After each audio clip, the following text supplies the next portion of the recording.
This is our cacao pod. Cacao pods grow on normal trees. Inside the cacao pod we have the cacao beans. These beans have jelly-like outer layer. It's edible and is sweet. Inside, if we cut the bean, it looks like the structure of a brain. It doesn't taste of anything at this stage. First step to do is to ferment the beans. We do so inside banana leaves. We allow them to ferment for several days, normally done on wooden boxes.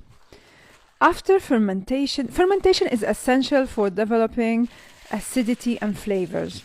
Following fermentation, we're gonna roast those beans. This is what the beans look like. We can roast them whole or chop them like this into cacao nibs and then roast the nibs. Either way, we're gonna roast them. Roasting them will intensify the flavors, and that's when you start feeling, yeah, this is like chocolate. At this stage, you know these beans have 50% fat content.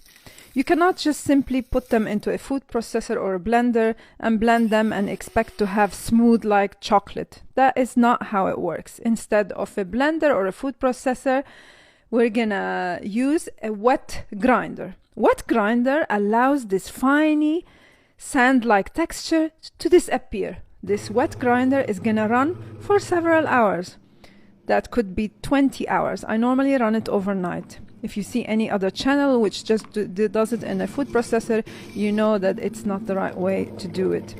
This is 100% cacao beans, nothing is added, but you can add here, of course, things like sugar or milk powder to make milk chocolate. You can also temper the chocolate in order to get the snap and the shine.